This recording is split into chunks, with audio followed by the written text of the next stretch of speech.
Google started beta testing Android 13 for Android TV.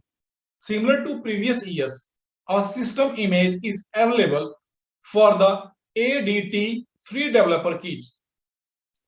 Given the different experiences, there are separate testing paths for Android TV and Google TV.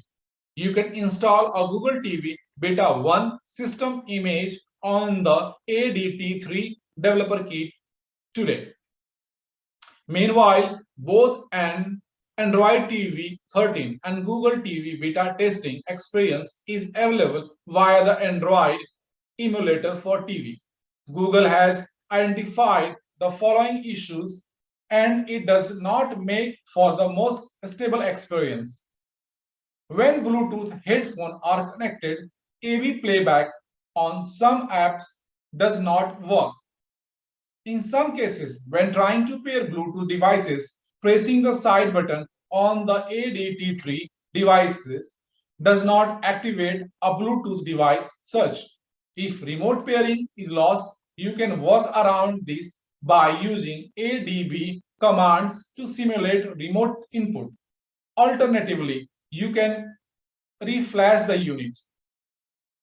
Remote control buttons can't be reconfigured using the remote and accessories menu. The options to change HDMI CEC control is currently missing from the remote and accessories menu. When casting to 4K TVs, only the top left quarter of the image is shown. In some cases, when the ADT-3 device is connected to an LG TV, the remote control doesn't work. When using the Google Play Movies app, 4K playback is corrupted by a gray screen and noise.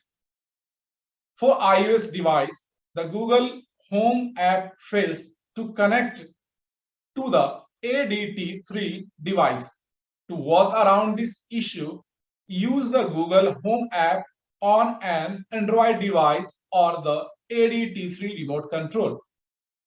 This beta 1 was released